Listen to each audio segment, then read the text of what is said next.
Hindi bababa sa 26 ang patay dahil sa hagupit ng habagat at mga bagyong Krising, Dante at Emong. Batay sa datos ng NDRRMC, isa sa mga nasawi batang 3 taong gulang sa Bataan. Saksi si June Veneracion.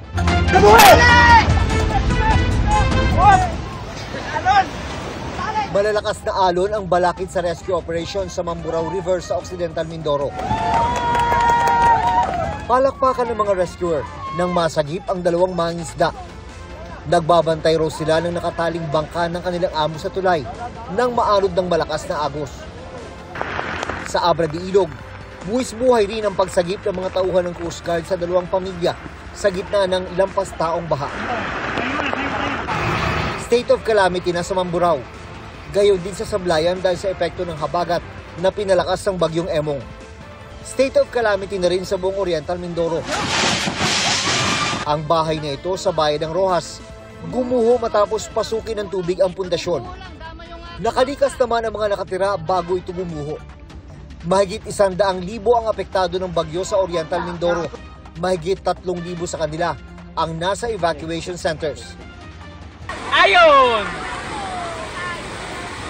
Habagat din ang nagdala ng matinding pag-ulan sa Batangas City, kung saan napasabak ang jeep na ito sa rumaragasang tubig. Ilang sandali pa, napatigil ang jeep sa gitna ng baha. Mabuti na lang tumulong ang mga residente para mahila ang jeep patungo sa kabilang bahagi ng kalsada. Wala namang nasaktan. Sa Calaca City, pahirapan ang pagtawid ng mga residente sa gumuhong parte ng Jokno Highway. Lalo mas mahirap para sa mga mabibigat ang dala. Ako, sobrang hirap nga ako. Mahirap pong bagyaw. Si Joel halos 10 beses nagpabalik-balik sa binabagsakan niya ng panindang nyog para madala sa palengke sa Alfonso, Cavite. Ang sako ng nyog, umaabot sa 50 hanggang 70 kilos kada isa. Malaking sakripisyo po para sa akin ng ganitong hanap buhay, gawa ng sa daan nga po, sir. Sakripisyo po, sir. Wala tayong magagawa kundi magpakahirap para mabuhay. Nagsimula ang kalbaryo ng mga taga rito nang mas lumaki ang sira ng slow protection dahil sa pag-ulan. Mahirap pagbuhat. Mga tao at motorsiklo na lang ang pinapayagang dumaan. Umaapila ang mga apektadong residente na sana'y ayusin na agad ang kalsada. Sa bayan ng Ibian, pinasok ng mga rescuer ang binahang palayan para saklolohan ang mga na-trap na residente sa tumataas sa tubig.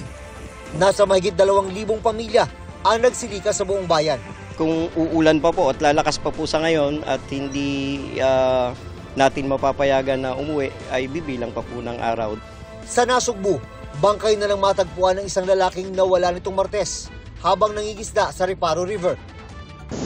Sa Tangalan, Aklan, isang mangingisda rin ang nalunod matapos madulas habang naglalakad sa seawall at matangay ng malalakas na alon. At sa Didalupihan, Bataan, patay na ng matagpuan ng 3 taong gulang na batang tinangay ng malakas na agos noong Martes. Para sa GMA Integrated News, ako si June Veneracion, ang inyong saksi. Mga kapuso, maging una sa saksi. Mag-subscribe sa GMA Integrated News sa YouTube para sa iba't ibang balita.